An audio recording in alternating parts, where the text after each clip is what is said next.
Hola, hola a todos y todas. Qué chévere volvernos a encontrar. Hoy pues vamos a poner la lupa sobre un fenómeno que todos vemos al caminar por nuestras ciudades, pero pues que en pocas veces logramos explicar a fondo. Este es precisamente la segregación en América Latina. Para desmenuzar este rompecabezas, como solemos decirle, nos acompaña mi compañero Juan. Él es licenciado en educación básica, es especialista en gerencia y lúdica y es maestrante de educación virtual con la Universidad de Nariño. Qué bueno tenerte aquí, Juan, para que me ayudes en mi proceso de formación y en este tema tan chévere que vamos a debatir. Hola, líder. Bueno, qué gusto otra vez estar acá. Me alegra que toquemos este tema porque a veces pensamos que la segregación solo es vivir lejos, cuando en realidad es un muro invisible que decide un futuro antes de que cumpla los 18 años. Exacto. Empecemos por ahí. Usaste un término interesante en nuestra preparación, la triple fractura. ¿A qué te refieres con eso? No es solo el barrio, ¿cierto?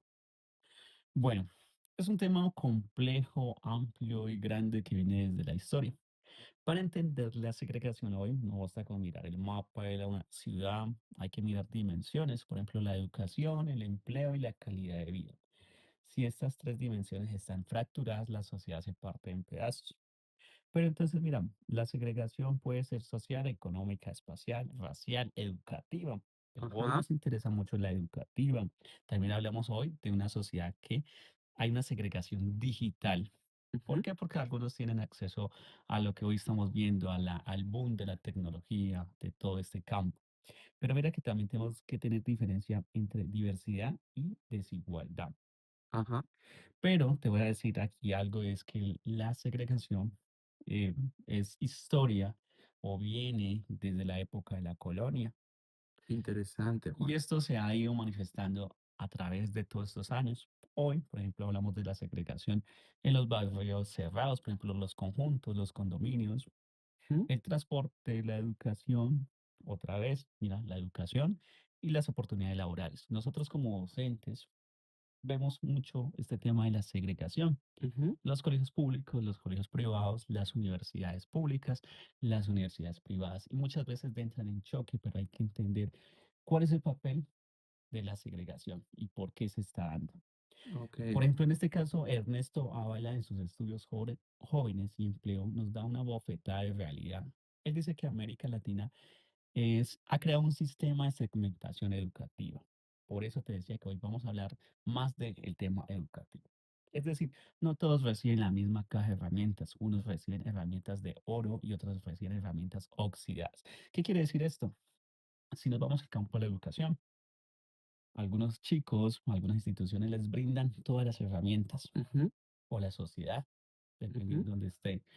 A otros, esas herramientas que les brindan son escasas. Desde el campo Ujú. educativo nosotros tratamos de dar lo mejor, de darle todas esas herramientas para que él pueda salir. Pero ahí dicen, unos los reciben como herramientas de oro y otros como herramientas oxidadas. Pero es un tema interesante que vamos a discutir hoy. Uy, Juan, esto suena muy fuerte, digámoslo así. O sea que la escuela, que debería ser el lugar donde todos nos igualamos, en realidad está marcando quién va a ser el jefe y quién va a ser el empleado precario, digámoslo así. Bueno, lamentablemente sí. Por ejemplo, si nosotros hoy hablamos de Avala, Avala explica que los jóvenes de sectores vulnerables quedan atrapados en lo que él llama algo como los circuitos de baja calidad. Son escuelas con menos recursos, menos infraestructura y menos conexiones. Ujú. Al final, cuando ese joven sale a buscar trabajo, el mercado laboral lo ve y digamos que por inercia dicen, te toca como el empleo informal o mal pagado. Es un ciclo vicioso de educación segregada que equivale a un futuro laboral segregado. Si lo miramos del Bastante. campo educativo, Ujú. digamos que eh, chicos de zona rural terminan Ujú. su secundaria, su media, pero sus puertas en el campo, digamos, no buscan seguir, eh, digamos, llevar la trayectoria de sus padres campesinos. Van a la ciudad, Ujú. pero allá se encuentran con algo, digamos. tienen que recurrir al empleo informal, pero también los chicos de la ciudad, pero aquellos que están en las zonas, digamos, digamos el centro de Cali, Ujú, el oriente. Muchas veces se habla de que la educación que reciben allá no es buena y ujú, quieren recurrir ellos a la educación informal, sí, al empleo informal, hacer, digamos, como lo dicen con una palabra, ujú. entre comillas, asalariados, pero sin las garantías sociales que necesitan para salir adelante y sus familias. Bastante preocupante esto, Juan, porque mira que en mi caso, creo que esa segregación también me ha afectado, ¿no?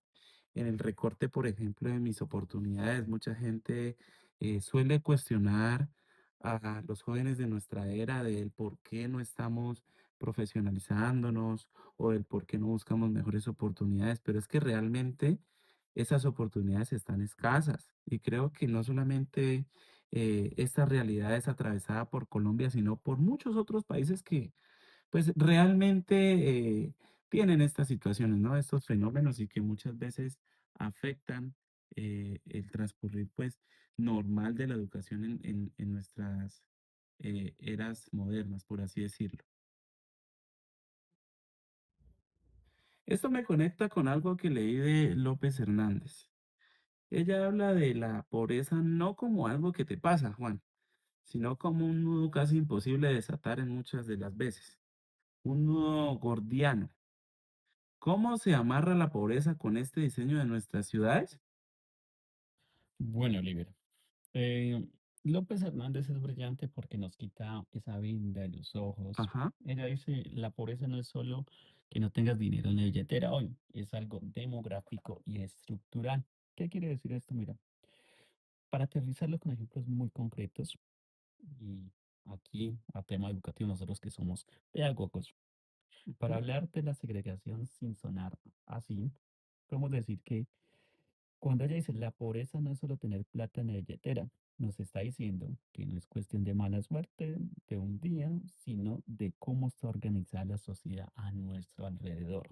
ujú, Es como si la pobreza estuviera programada en el mapa de la ciudad, en los colegios que hay, en el transporte que llega, en los trabajos a los que puedes aspirar. No solo es esfuerzo individual. Digamos que ella nos ayuda a quitarnos esa venda. No es que la gente sea pobre, ujú. que no quiera progresar. Es que el juego ya está amañado, digamos, ya está estructurado. Ok, Muchas veces se dice, no, es que los chicos no quieren estudiar. Sí, hay matrícula cero, hay tantas cosas.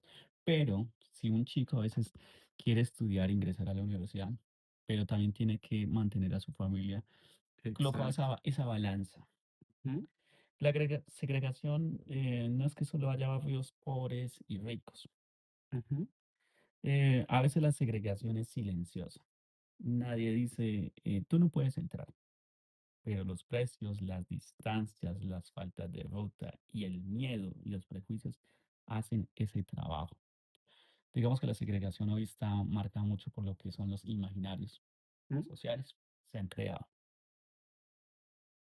Es como estar entonces, Juan, en una habitación sin puertas. Pero, Juan, hay mucha gente que dice, bueno, pero si te esfuerzas y trabajas duro, sales de ahí. ¿Qué dicen los datos sobre ese esfuerzo en un sistema segregado específicamente? Bueno, mira, antes de seguir con eso, voy a Ujú, complementar esa idea. Mira, la segregación espacial hace que los pobres vivan con los pobres en zonas donde el Estado no llega. exacto, Juan. No hay buenos hospitales, no hay transporte eficiente, no hay parques. Mira, en el contexto de nosotros los docentes muchas veces nos toca zonas rurales Ajá, donde la educación, nosotros somos, parte del Estado que llega allá, pero no contamos con hospitales, muchas veces el transporte para llegar no es bueno. ujú, Y con lo que López dice, argumenta que si naces en un entorno así, tus redes de contacto son las personas en tu misma situación. exacto. No tienes a quién pedirle una recomendación para un gran empleo o una beca. Tus oportunidades de movilidad social se asfixian. Ujú, Digamos que un chico que está en zona rural eh, comparte su contexto con chicos de zona rural. Si él va a la ciudad, va a tener esa segregación, ¿no? Se va a manifestar. Bueno, mira, el esfuerzo es real, pero la cancha está inclinada.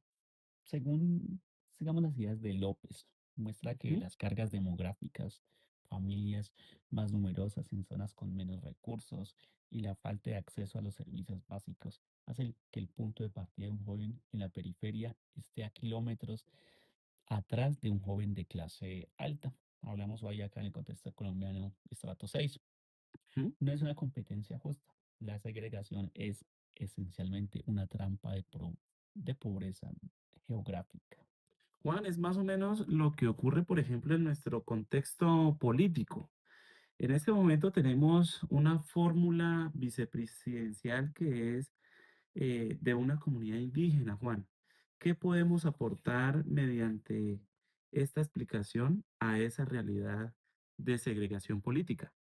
Bueno, mira, estos días sí, las redes sociales han estado marcadas por eso. Mira, Ajá. presentan otro candidato presidencial y nos dicen, es doctorado, ha estudiado maestría en negocios, su fórmula vicepresidencial es una persona que sabe de cifras, de economía, pero cuando vamos a ver el otro candidato, tiene formación académica, pero cuando miramos la fórmula vicepresidencial, las críticas salen y mira, hay segregación, Ujú. porque dicen, como es una persona que viene del campo, de la zona rural, viene del Cauca, ¿qué educación va a tener? Exacto. Entonces, mira, se comienza eso que dice la carrera, y mira, la competencia no es una competencia justa. Ujú. Y eso es lo que hoy está pasando con la sociedad. Y este tema sí es interesante, porque mira que la segregación ha estado siempre. La lucha después de lo que fue la colonia, los afros, los indígenas han estado luchando para que esa segregación pueda, pues, no desaparecer, pero sí mermar. Ujú. Claro, Juan, y esa es la idea. Yo creo que todo va en función precisamente de evitar que estos fenómenos pues cobren mayor importancia. Ahora entremos en un terreno más difícil. Cuando hablamos de América Latina, no podemos ignorar la violencia. He estado revisando del Arenal Moyúa y otros autores que mencionan que la violencia y la desigualdad son como dos hermanos que siempre van de la mano. Entonces, Juan, en este orden de ideas, ¿la segregación causa violencia o la violencia causa segregación? Bueno, como dijo la reina, eso es una pregunta muy difícil, pero Ujú, mira, es una alimentación mutua. De la arena sostiene que la segregación no es un proceso pasivo, es violento en sí. Cuando tienes una ciudad dividida, donde en una cuadra hay edificios con seguridad privada, cámaras y muros altos, y a 10 minutos tienes un barrio donde no entra ni el correo electrónico, ni la policía, ni la ujú, señal de Wi-Fi, el mensaje que envías es, ustedes no pertenecen al mismo mundo que ellos. Por eso te decía, la cosa no es tan simple. ujú, Primero esto, luego lo otro. La segregación y violencia se alimentan mutuamente, como lo dije. ujú. Es un círculo vicioso. Barrios aislados, menos oportunidades, más violencia, más rabia. Y eso puede explotar en violencia. Y esa violencia luego justifica más aislamiento. La pregunta no es solo quién empezó, sino cómo se sostiene la una a la otra. O sea, Juan, se rompe el sentido de comunidad. Sí, se rompe ese tejido social. La violencia es nuestra región. Bueno, perdón. La violencia de nuestra región no es fortuita o porque seamos malos por naturaleza. Es un resultado de desigualdad extrema que Ujú. genera resentimiento y sobre todo falta de cohesión. Si no siento que el Estado me protege o que mis vecinos son iguales, las reglas del juego social se pierden. La segregación crea algo que podríamos decir como huetos de riqueza y huetos de exclusión, es Ujú. decir, algo marginal. Para ir cerrando, hablemos un poco del mundo moderno. Se suponía que la globalización y el Internet pues iban a borrar las fronteras, pero Sandoval y su equipo nos dicen algo pues muy diferente. Hablan de ciclos de globalización, que no siempre traen pues el bienestar que esperamos. ¿Estamos más conectados o más divididos que antes, Juan? Bueno, esa es la gran paradoja. Ujú. Según Sandoval, pues analiza cómo América Latina creció económicamente en ciertos periodos, gracias a la globalización, pero ese dinero se queda en islas. Han creado lo que se llama la modernización excluyente. ¿Cómo funciona eso, Juan? Bueno, digamos que te voy a sintetizar esto. Imagina una burbuja tecnológica en un capital latinoamericano. Tienes... No, no, no, no, no quedo. Ok. Juan, ha sido una charla intensa. Me quedo con esa imagen de la pared invisible que mencionamos al principio. No solo son ladrillos, sino que son oportunidades, salud y sobre todo paz lo que estamos dividiendo. Bueno, Oliver, la conclusión es clara. No existe un camino hacia la paz o al desarrollo en América Latina que no pase por derribar estos muros. Mientras el código postal donde naces determina tu calidad de educación y tu esperanza de vida, seguiremos siendo una región fracturada. Así es, Juan. Te agradezco por ayudarnos a aclarar estas dudas. Muchas gracias por acompañarnos y por darnos claridad sobre un tema tan complejo. Y a todos los que nos escuchan, gracias por estar ahí.